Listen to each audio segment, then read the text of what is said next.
Bien, pues soy Michael Stott, editor para América Latina del diario Financial Times y miembro del Consejo Editorial. Bienvenidos a esta sesión sobre geopolítica y geoeconomía, dos temas gordísimos. Podrían ocupar dos conferencias enteras, pero hay que hacerlos caber ambos dentro de una hora. Afortunadamente tenemos un lujo de panel para hacerlo, 5 expertos aquí de primerísimo nivel, y me da un gusto especial que 2 de ellos sean latinoamericanos. Bueno, diría simplemente como una palabra breve de introducción que estamos evidentemente experimentando una transición hacia un nuevo orden mundial en el cual el dominio que ha exigido el Occidente en términos tanto políticos como económicos se está rompiendo y están surgiendo nuevos actores, China siendo el más obvio, pero no hay que perder de vista que los países del sur, las llamadas potencias medianas, están jugando un papel cada vez más importante, no solo en la economía mundial, sino también en la diplomacia y a nivel político, ¿no? Muestra de eso es que los BRICS, el grupo de los BRICS, hoy día representa una mayor proporción del PIB global que el G7, si se mide por paridad de poder adquisitivo, y casi la mitad de la población del mundo. Bueno, sin más, voy a pasar a dar la palabra a nuestro primer panelista. El formato es que cada panelista nos va a hablar por más o menos 3 minutos. Les hago una pregunta a cada uno y luego pasamos un debate entre todos los panelistas para que sea más interactivo. Nuestra primera palabra va a Carmen Romero, basada en Bruselas, la subsecretaria adjunta general para Diplomacia Pública de la OTAN, donde trabaja desde 2004. Y Carmen fue antes corresponsal de guerra en parte de la agencia EFE, entonces tiene conocimiento de primera mano de las guerras, no solo teórica. Carmen, por favor. Muchísimas gracias. Yo quisiera hablar sobre todo de la situación que tenemos en Ucrania y partir del comienzo del conflicto para llegar a la actualidad y a las consecuencias globales, porque sé que te interesa mucho lo que es el futuro. Y yo uno de los puntos que quisiera remarcar es que la OTAN y líderes de los países miembros de la OTAN hicieron todo lo posible en el 2022 para evitar la invasión por parte de Rusia de Ucrania. Es decir, que no se escatimó el diálogo hasta el último minuto. Y les puedo decir que la última reunión a alto nivel entre la OTAN, entre los aliados y los rusos, fue el 12 de enero del 2022.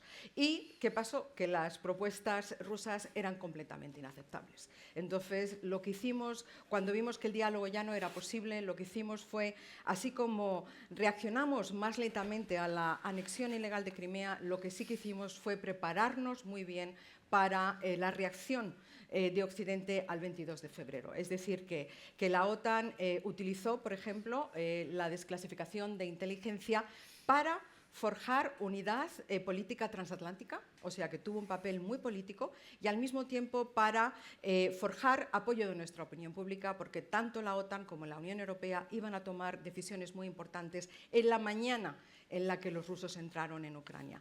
Entonces, eso fue lo que, esa unidad sin precedentes, tan rápida, lo que fue sin precedentes fue la rapidez, hizo que Putin no se esperara esa unidad y que galvanizara la gran ayuda internacional a Ucrania. Y eso llevó a que en el 2022, en el 2023, Ucrania sorprendiera al mundo recuperando territorio conquistado, invadido por los rusos. ¿Y qué es lo que está pasando ahora? Que esa asistencia a Ucrania no se ha sostenido como se había prometido. Entonces estamos en una situación en la que Rusia está acechando a Ucrania militarmente. ¿Y qué es lo que está en juego en estos momentos desde un punto de vista geoestratégico? Pues lo que está en juego es que prevalezca el sistema internacional de reglas que construimos conjuntamente con Rusia o abrir la puerta a un mundo mucho más de seguridad, mucho más impredecible, mucho más peligroso, en el que potencias autoritarias consideren que puedan utilizar la fuerza para cambiar las fronteras, porque ahí vemos a China, cuál es la posición de China, una posición muy interesante, porque China no está procurando asistencia militar a Rusia, pero sí está apuntalando la industria de defensa rusa, está facilitando material de doble uso a Rusia y al mismo tiempo, digamos, que está evadiendo también las sanciones, y China está mirando con el ojo puesto obviamente en Taiwán. Entonces, ¿qué es lo que va? O sea, que ayudar a Ucrania no es caridad, es una inversión en nuestra seguridad, en nuestro estilo de vida, en nuestra democracia. Actualmente, ¿qué es lo que está haciendo la OTAN? Tenemos una cumbre en Washington en julio muy importante, una cumbre en la que la OTAN va a cambiar la dinámica del apoyo a Ucrania para hacerlo más predecible y para que Ucrania sepa qué es lo que va a recibir. Es decir, un paquete en el que vamos a preparar a Ucrania a entrar en la OTAN cuando llegue el momento. Y sobre todo, la OTAN lo que va a hacer va a ser coordinar. Pero te tengo que decir algo de, muy brevemente, de las consecuencias globales de esta guerra. En primer lugar, la consecuencia inmediata en Europa ha sido la entrada de Suecia y de Finlandia, algo totalmente impensable hace 3 años. Y ahora lo que vemos, obviamente, es una convergencia mayor entre las potencias en Asia que están apoyando a Rusia. Estaba hablando de China, pero también Corea del Norte, Irán. Hay una convergencia que nos está llevando a unar nosotros más esfuerzos con nuestros socios del Asia-Pacífico. Sí. Es decir, con Australia, con Japón, con Corea. Sí, y Carmen, ahí le hago una pregunta.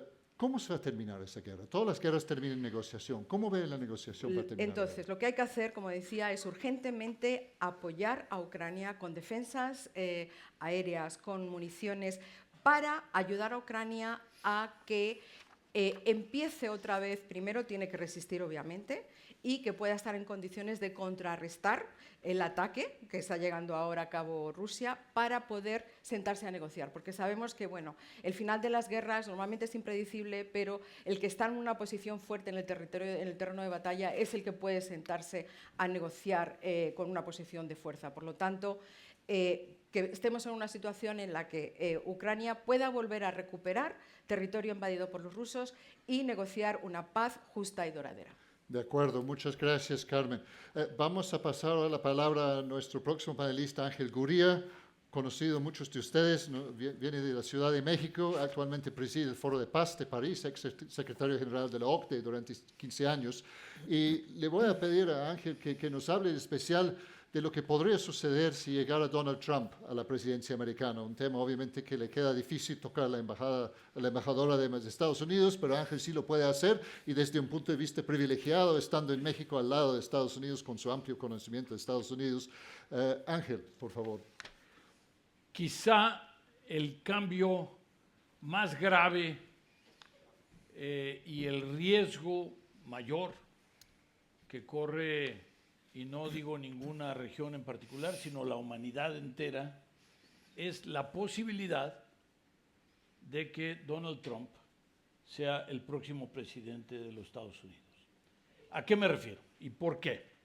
Bueno, Trump ha insinuado que se podría retirar de la OTAN, por ejemplo. Así es. Ha dicho que en caso de que no lleguen al 2%, entonces, es decir, como parte del PIB, como gastos de defensa de cada quien, de cada uno de los miembros de la OTAN, que entonces le diría a Rusia que pueden hacer lo que quieran en contra de estos países. Sí, sí. Eso quiere decir que ya no estaría sometido Estados Unidos a el corazón del acuerdo de la OTAN, que es la alianza, la alianza atlántica, pero que es el acuerdo de defensa recíproca. Entonces es muy, muy grave. Estamos hablando de que a Europa, bueno, ¿cómo lo trató Trump? Como socios comerciales comunes y corrientes, no como aliados estratégicos, no como especiales aliados estratégicos. Y después, bueno, empezó con China, pero siguió con Europa y después pasó con sus principales socios comerciales, con Canadá y con México. Trump no tiene claro de la implicación de que Rusia triunfe en Ucrania. Es decir, de otra manera no se podría explicar por qué Trump demoró meses y meses y meses la aprobación de la ayuda a Ucrania, pero también a Israel y también a Taiwán. Esto quiere decir que él no comparte este concepto estratégico mundial. El mismo gyroscope, Sí. el mismo, es decir, no lo tiene, no lo comparte. Se sabe que nunca ha criticado a Putin, por ejemplo. Es muy evidente. ¿Y su relación con China, cómo usted piensa que va a ser? Déjame Bueno. comentar primero la relación con Estados Unidos, Sí, perdón, la relación con América Latina. Trump tenía buenas relaciones con Macri, tenía buena relación con Bolsonaro, hoy la tiene con Bukele y con Milei, pero básicamente depende de las afinidades ideológicas. Y no tiene prácticamente ninguna relación con los grandes como Lula. Sí. Y la relación con México yo diría que es básicamente en virtud de que hay elecciones en Estados Unidos, es migración y fentanilo. Sí. Es decir, no hay la conciencia de que en México hay una amenaza en contra de la democracia, de la Suprema Corte de Justicia, de toda la justicia en general, de todo el sistema judicial, y del INE, del Instituto Nacional Electoral, es decir, que va a ser el árbitro de la elección. Volveremos a esos temas ahorita, pero Ángel, creo Pero que hay China, Sí, bueno, China muy déjame brevemente decirte muy brevemente, se van a terminar las relaciones, estas visitas de Yellen y estas visitas de Blinken y estas visitas de Sullivan y estas visitas de Tai, Sí. Se van a terminar, y estas relaciones han permitido que se baje la temperatura. Y lo que tendríamos sería un Trump pues sin vínculos diplomáticos con China, pero al mismo tiempo muy abiertamente en contra de China en materia comercial, pero también en otras cosas más. Ya vimos lo que pasó con Corea del Norte, por ejemplo. De acuerdo. En fin, es un ejemplo.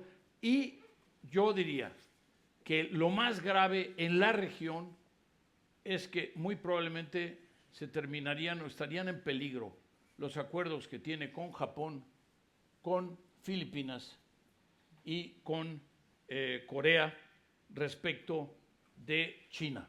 De acuerdo.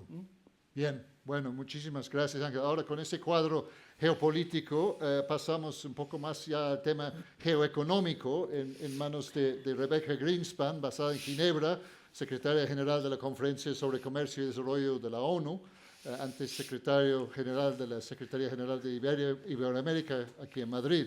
Rebecca, por favor. Sí, mil gracias, Michael. Es un placer estar aquí con todos los amigos de nuevo y súper interesante. Y gracias al Foro Expansión por invitarnos otra vez. Yo diría primero un titular, ¿verdad? Sí es cierto que estamos en una transición. La pregunta es de qué a qué. Exactamente. Y digamos, desde el punto de vista geoeconómico, yo diría que estamos pasando de la hiperglobalización a lo que yo llamo la poliglobalización. No lo llamo desglobalización, porque yo no estoy muy segura de que eso es lo que esté pasando. Lo que sí es cierto es que los flujos y las estructuras de comercio y de inversión están cambiando en el mundo, ¿no? Y eso es a lo que yo me quisiera referir. Ahora, yo digo poliglobalización en el sentido de que existe la posibilidad de que vayamos a muchos más centros y periferias, digamos, que solo la noción de un centro y una periferia. Y de alguna manera eso podría traer oportunidades para una globalización más incluyente para muchos países. Del otro lado, podría traer una economía más fragmentada. Y esa es la decisión que tenemos que tomar. Si vamos hacia una economía más fragmentada, con menos multilateralismo, con menos reglas del juego para todos, o vamos a ir a una globalización que pueda ser más incluyente, más descentralizada, digámoslo así, que la que tenemos hoy en día. Si tuviera que explicar un poco qué esta travesía de la hiperglobalización a la poliglobalización, o cuáles son algunas diferencias. Bueno, en la hiperglobalización la agenda era de libre comercio, la agenda era de liberalización y de competencia. Hoy en día no pareciera que esa es la agenda, ¿no? La agenda económica pareciera más ser una agenda de proteccionismo, de política industrial. Ángel y yo recordamos muy bien la época en América Latina donde nos decían que la mejor política industrial era la que no existía. Hoy en día, precisamente aquellos que eran los abogados y las voces del liberalismo y del libre comercio son los que están por la política industrial, con el problema de que la política industrial en los países desarrollados se está haciendo a base de subsidios, y los países en desarrollo, la mayoría, con excepción de las potencias emergentes, digamos, o de los países emergentes, no tienen ningún espacio fiscal para poder hacer eso. Entonces, ¿qué es lo que tienen a mano para poder hacer algo de política industrial o defenderse del proteccionismo?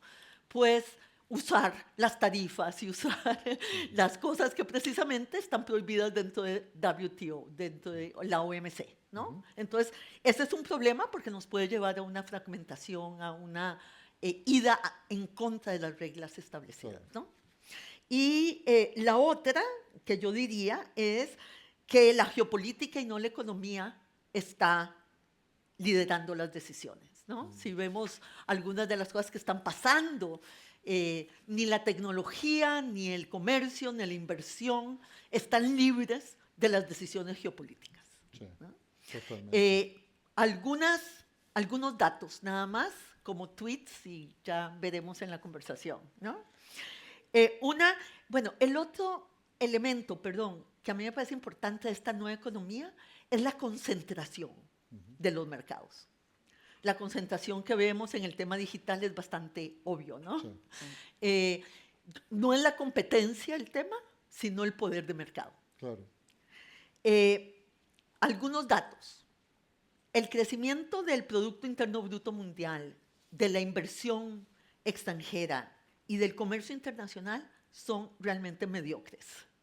Vamos a ir hacia el quinto año, con las proyecciones que tenemos del Banco Mundial este año y el próximo, pues tendremos la media década más decepcionante, digamos, en términos del comercio, del crecimiento internacional, ¿no? del Producto Interno Bruto. Ahora, ahí yo diría que hay 3 grupos de países, no 2, ¿no? Bueno.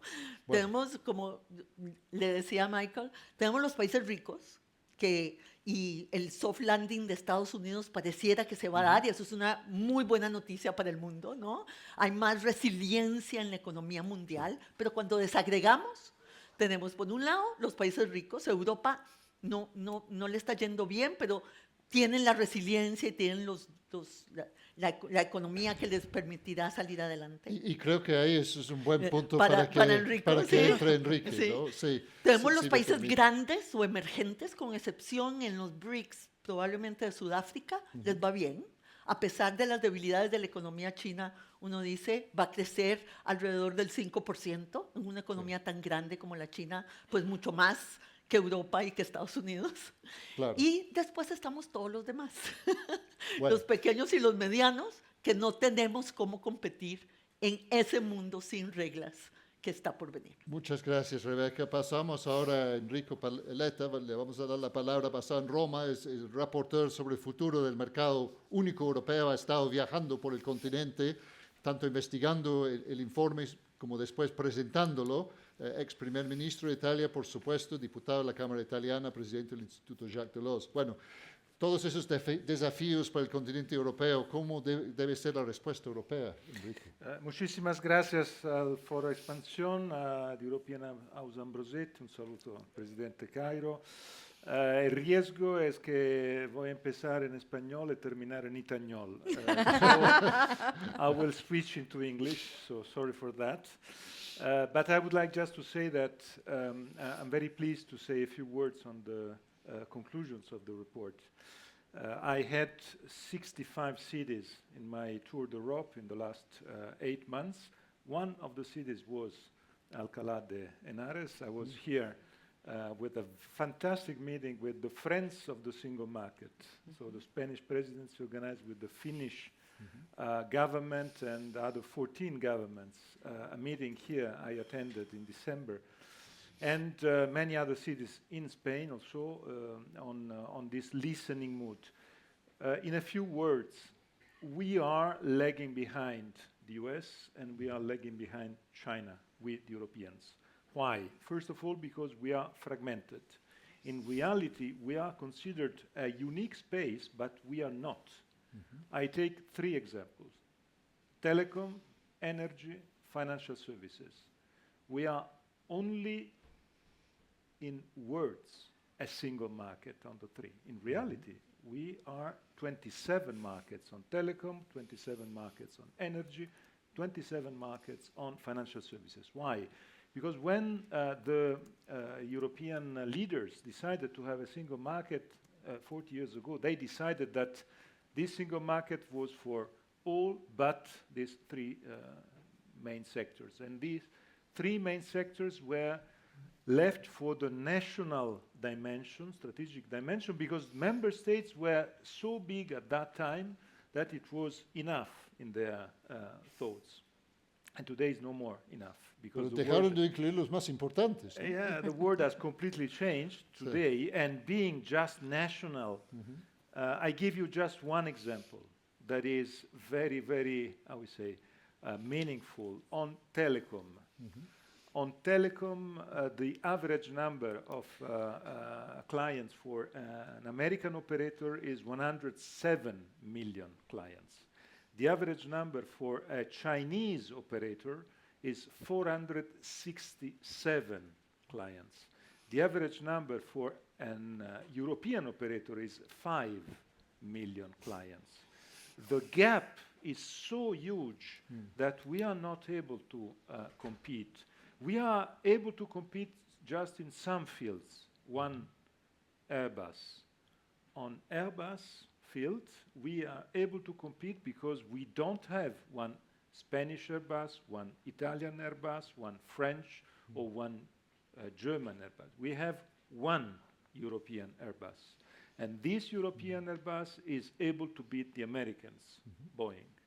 I say that because I want to be very clear also for the solutions. I proposed in the report a roadmap on the 3 main subjects. The most important for me on financial services, because the financial services today are so fragmented in Europe. I give you just one figure: 300 billion euros of our savings as Europeans. They are flying every year to the US, feeding the American economy, the American enterprises, and these same American enterprises, stronger because of our money, they fly back to Europe to buy our European companies. And it is really paradoxical. And this is only because our European financial market doesn't exist. We have 27 financial markets. Why? Because we want to have our national flag. And having our national flag is the fantastic asset that we give to the US, to China, to India, and so on. So my conclusion in the report is to say we have to integrate on the 3. We have to add to the 4 freedoms that were the Delors freedoms: freedom of movement of goods, services, capitals, and persons. We have to add a 5th freedom: knowledge, innovation, skills, data. If you give a look to the 4, they are very much 20th century. What we touch, the tangible. I think we have to understand that the future of Europe can be a competitive future only if we invest on the intangible, on innovation, This is why my proposal is to add this fifth freedom to all the other freedoms.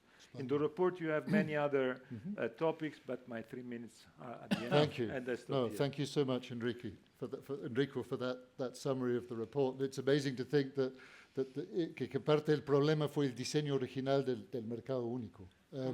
Voy a pasar ahora, bueno, no puede faltar en ese contexto geopolítico, geoeconómico, la palabra China, y estamos privilegiados de tener con nosotros Margaret Chen, basada aquí en Madrid, la presidenta honoraria del China Club Spain, nombrado por el país como la empresaria china más influyente de España. Margaret, por favor, le doy la palabra. Hola, buenas tardes. Muchísimas gracias por ofrecerme la oportunidad de aquí para hablar de una visión de una persona china que en este caso yo vivo en España más de 30 años, pero los últimos 20 he podido dedicar a comercio y todo lo que es intercambio cultural entre dos países. Entonces, yo no soy experta geopolítica, yo soy más bien de negocio, pero yo puedo ofrecer una visión personal que no representa ni el gobierno, ni la embajada, ni nada. Pero quiero, en este caso, pues hacer evidencia de que los desarrollos chinos o de mente de los chinos, cómo está razonando de todos estos temas que hemos hablado, ¿no? de esa situación muy complicada en este momento, ¿no? Y tengo que decir que China ha hecho mucho avance, aunque tenemos duda que las cifras chinas que es precisa, no es precisa, pero yo creo que es evidente que China ahora tiene carreteras, aeropuertos, tiene tren de alta velocidad, la gente vive mucho mejor que hace 40 años y la esperanza de vida ha duplicado.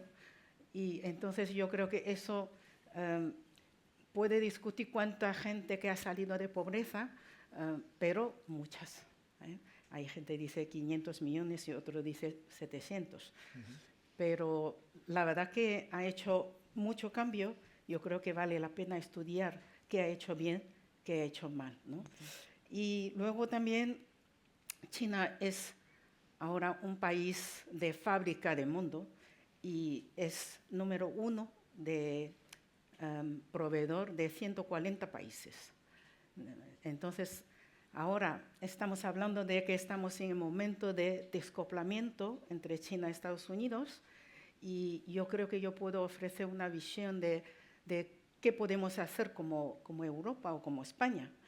Y yo quiero concentrar más económicamente donde puede tener ventaja y puede incluso ganar, a pesar de que políticamente podemos discutir, yo puedo ofrecer mi visión.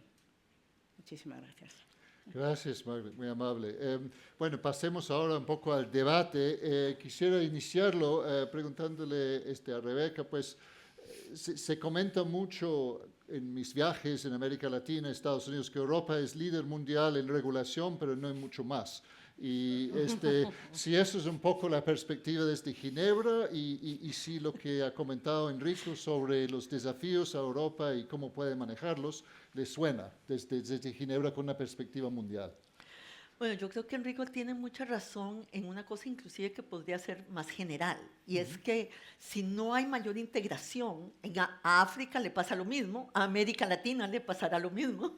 Si no hay más integración, será muy difícil competir con los países más grandes y con los países que se están integrando verticalmente en los países.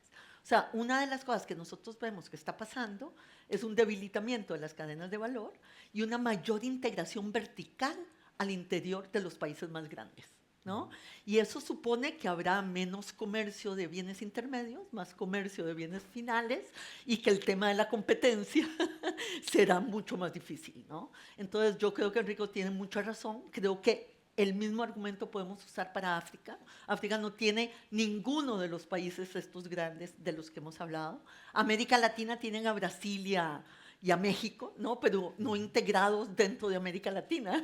Sí. Y por lo tanto la debilidad de América Latina, que ni siquiera en este momento tiene un proyecto de integración regional es muy grande. Ahí España podría jugar, seguir jugando un papel muy importante en términos del puente entre América Latina y una mayor integración con el resto del mundo. Nosotros decíamos que si pasaba el acuerdo del Mercosur con Europa, América Latina se iba a integrar a través de Europa, porque casi todos los países de América Latina tendrían un acuerdo de comercio con Europa, con excepción de Venezuela y Bolivia, ¿no? Entonces, digo, esto tiene que estar en la agenda, y a mí me parece que Enrico tiene toda la razón en ello. Solo un dato que te di, Michael, que a mí me parece importante cuando yo hablaba de esta poliglobalización, déjenme darles un dato muy interesante, y es que en este momento el comercio norte-norte es solo el 25% del comercio mundial. El comercio sur-sur es más grande que el comercio norte-norte, ¿no? Un dato Entonces, impresionante. eso es un dato muy impresionante.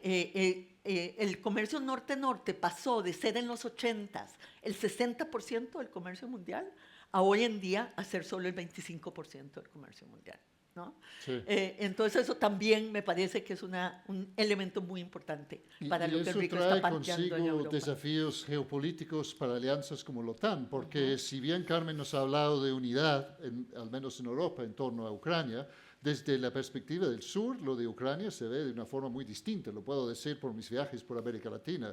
Y Carmen, ¿cómo ganar al sur global, que está muy crítico de la postura de la OTAN en cuanto al conflicto de Ucrania? ¿Cómo lo ve?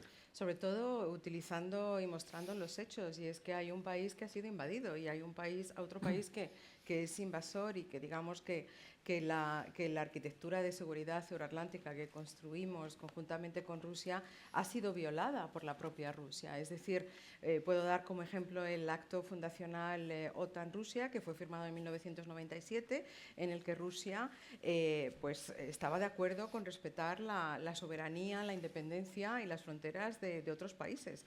Por lo tanto, es utilizar a nuestros países miembros para que cuenten lo que realmente está pasando y qué es lo que está en juego, que es muy serio. O sea, digamos que, por ejemplo, no hay diálogo político directo entre la OTAN y Rusia desde cuando hablaba yo del 12 de enero del 2022, y esto sí que tenemos líneas militares, sobre todo pues porque hay que evitar escalada, evitar cualquier incidente. De hecho, ahora vemos que hay más violaciones por parte, o sea, Rusia tiene una actuación más agresiva en sus ataques a Ucrania. Y vemos que hay crecientes violaciones del espacio aéreo de los países vecinos, que son miembros de la OTAN, pero son vecinos con Ucrania. Entonces, esas líneas de diálogo militar son muy importantes, pero todo esto después de 3 décadas en las que Rusia, digamos que al final de la Guerra Fría, se convirtió en el socio más avanzado de la OTAN. Eso es impresionante, O sea, ¿no? estábamos Pensarlo. hablando antes de que la el cumbre. 2012 creo que me comentaste que OTAN definió a Rusia como socio estratégico, hace 12 años. Era socio fue en el estratégico. 2010 cuando tuvimos la cumbre de la OTAN en Lisboa. Estaba el presidente Medvedev, que entonces era el presidente. Aprobamos el anterior concepto estratégico en el que decíamos que la OTAN y Rusia eran socios estratégicos. Pero luego también, digamos, en el 2008, cuando la OTAN, tú hablabas de que era un error, hay muchas opiniones, pero en el 2008, cuando la OTAN prometió a Ucrania y a Georgia que un día entrarían en la Alianza Atlántica, ahí estaba Putin, era el presidente de Rusia en ese momento, y se hizo delante de él.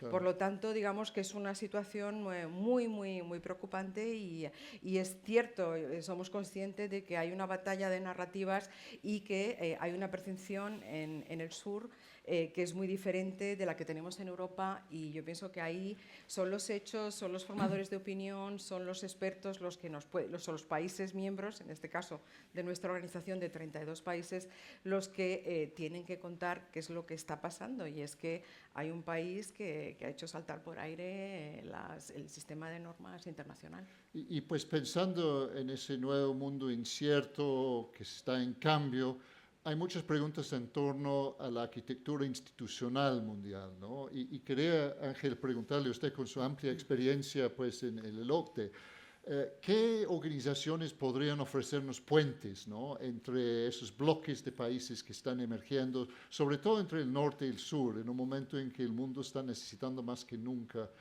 nuevos vínculos? En primer lugar, otra vez, volviendo a la amenaza de que sea el presidente Trump, todo lo multilateral yo creo que, ¿no?, volaría en pedazos. Sí. Y francamente quedaríamos pocos. Quedaríamos pocos. Me refiero a que instituciones como la UNCTAD, instituciones como la OCDE, instituciones como la Unión Europea, que es tan crucial para tener vínculos entre los países ricos y el Global South, ¿no? Bueno, pues lamentablemente yo creo que serían puestos a un lado. ¿Y por qué? Porque estamos hablando de un pragmatismo muy nacionalista, un pragmatismo ferozmente, yo diría, ferozmente nacionalista, y en donde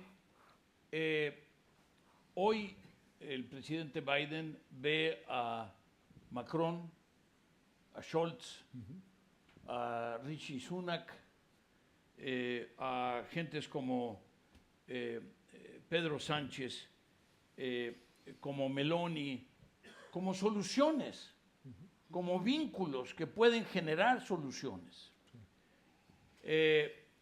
Yo entiendo que la perspectiva sería muy diferente en caso de ser Trump, porque entonces quizá los vería como rivales, quizá los vería como probablemente utilitarios.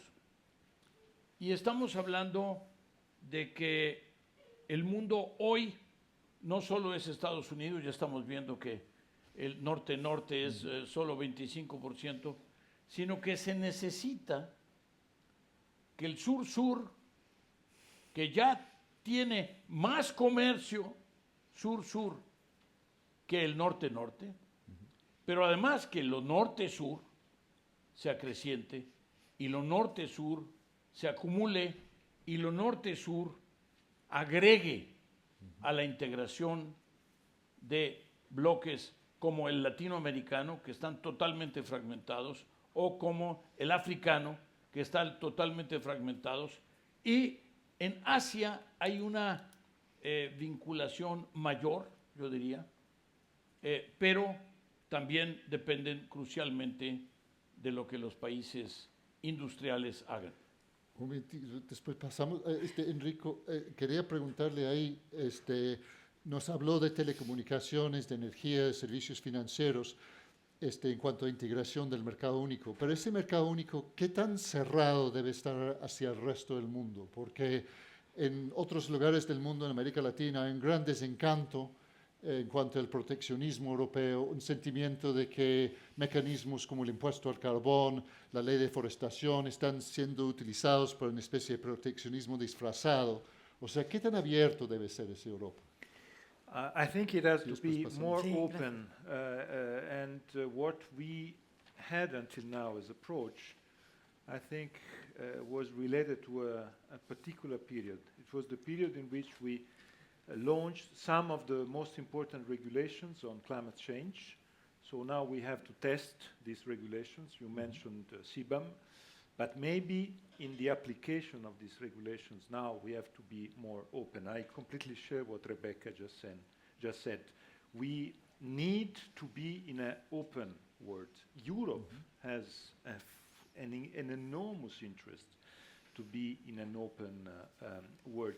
And being integrated means also being integrated because we have to be in this open world. About the integration, I want to share with you an example that can be interesting for all of you. You know very well Europe. I started my journey visiting all the 27 countries and meeting all the different stakeholders, governments. And in my mind, I started my journey saying that Europe is a small continent, is the smallest continent in the world. We decided to go green, so I have to travel by train. I have to travel by high-speed train. And it is impossible within Europe to travel by the different capitals by high-speed train. I was obliged to fly. And it is incredible because we can use high-speed train, but within countries. In Spain, you use high-speed train. In Italy, we use high-speed train. In France, they use high-speed train. In Germany, the same. But it's impossible to travel around Europe, joining the capitals by high-speed train. There's only 2 capitals connected by high-speed train, Paris and Brussels.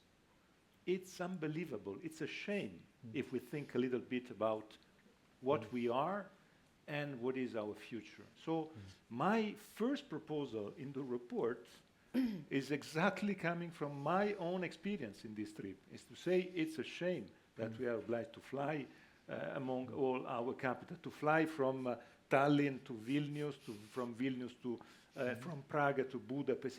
It's totally crazy. So my first proposal, when I met the prime ministers in the European Council, I told them, I agree that is a shame. So first proposal for the next legislature, a big plan to connect by high-speed train all the capitals in Europe. I think And this are they is- doing it? Did they adopt yes, it? Yes, Yeah. I think this is something that is speaking to the people. Yep. Because with examples like that, you are able to talk to the people saying that, hey, listen, if we have in our mind just the domestic approach, we are not able to give solutions, because this problem is not so different from the famous Pyrenees pipeline problem. It is exactly the same subject. The lack in the Pyrenees of the pipeline between France and Spain, it is exactly part of the same discourse. We are very good in organizing domestic networks, but we are not able to have the connections. And the lack of this connection on energy is one of the problems, on transport the same, and many others. So my big push to the leaders is to say, if we continue like that, my brand to the leaders was, inertia means decline. So please, don't be inertial. Pushy, not inertial. Thank you. Carmen. you Gracias, asked the next Michael. Yo había también, pedido sí. la palabra para rebatir un comentario de Ángel. Si gana Trump por segunda vez, yo no creo que todo el sistema multilateral saltaría por los aires, al menos no el de la OTAN. Y precisamente por lo que decía la embajadora estadounidense anteriormente, y es que el establishment bipartisano estadounidense es tan sólido que una cosa es lo que dice el presidente en público y otra cosa es lo que luego pasa en realidad. Y de hecho, con la primera presidencia Trump, Estados Unidos, o sea, mientras Trump criticaba a la OTAN y a los países miembros por no gastar suficiente en defensa, se incrementó de un modo casi sin precedentes la presencia militar de Estados Unidos en Europa. Y yo estaba en esa reunión cuando el presidente Trump estaba en la sala, cuando dijo, bueno, pues es que si no gastáis más, a lo mejor nos tenemos que plantear. Y ahí se levantó Angela Merkel y le dijo, empezó a leerle la cartilla al presidente Trump, contándole todo lo que hacen los aliados y todo lo que hace Europa para ayudar a Estados Unidos a proyectar su poderío. Porque en el fondo, Trump también necesita aliados y necesitará amigos, si gana, que es posible que no gane, para hacer frente al desafío chino, por ejemplo. Entonces, en el fondo, los 32 países, por ejemplo, que están en la OTAN, representan el 50% de la economía mundial y el 50% del poder militar. Por lo tanto, si ganara Trump, vería que necesita tener amigos en Europa. Gracias. Rebecca pidió la palabra. Sí, 3 tweets. Primero, el mundo necesita Europa. En esta danza de los elefantes, la presencia europea es un elemento estabilizador. Y es muy importante esa integración de Europa, pero también es muy importante, y este es mi segundo tweet, que Europa no vea solo Europa. Porque los demás los necesitamos. Y parte del resentimiento del Global South, porque sí hay un resentimiento del Global South. Y yo tengo que decir, Carmen, habiendo estado en las negociaciones para el corredor de alimentos y fertilizantes, el problema de alimentos y fertilizantes que surgió con la con la invasión en Ucrania, que lo que los países del sur reciente, ellos votaron abrumadoramente la primera vez contra la invasión, todos, ¿no? Lo que resienten es que lo que ellos estaban pasando por el impacto de la guerra, por el impacto de la pandemia, no estaba en la agenda. Pero eso es lo que provocado por resentían. Rusia, Están provocado pagando por el Rusia, Sí, sí, sí. precisamente. Ellos Y no eso lo es lo que no niegan. hay que poder olvidar. No, ellos no lo niegan, no lo niegan. Pero hay que entender que 75 de los países en desarrollo del mundo, ¿ok?, tienen hoy menores niveles de desarrollo humano, están con problemas de deuda, están en problemas económicos. O sea, cuando uno ve el agregado, los promedios, Claro. esto no sale, ¿no? Y ese es el resentimiento. Y ese es el resentimiento de África. Porque, por ejemplo, nosotros que estábamos tratando de ayudar a África a navegar la excepción en las sanciones, porque había una excepción en las sanciones para alimentos y fertilizantes, pero todo el comercio mundial estaba interrumpido para ellos. Ellos comercian a través de Europa. Había problemas en los puertos y son 27 países, no un país. Habían problemas en la interpretación de las sanciones y son 27 países, no un país. O sea, la mayoría de estos países vieron inflaciones tremendas en los precios de los alimentos internos, ¿no? Y al mismo tiempo subían los intereses en la Reserva Federal, en Europa y en Estados Unidos, y ellos tenían que pagar su deuda a precios mucho más caros y dedicar mucho más al servicio de la deuda. Déjenme darles solo un dato. 3.3 billones de personas en el mundo viven en países que en este momento pagan más en el servicio de su deuda que en educación o salud. La mitad, o sea, más del 40% de la humanidad. Y esos países están escondidos, digamos, en la geopolítica del mundo de hoy. Gracias. Y soy consciente que se nos está acabando el tiempo, pero no hemos dejado mucho espacio a Margaret y creo que, al menos para intentar terminar ese panorama tan preocupante con alguna cosa positiva, Margaret nos puede ofrecer algunas palabras sobre una visión positiva de la relación con China. ¿Cómo podría ser más constructiva la relación de China con Europa, sobre todo?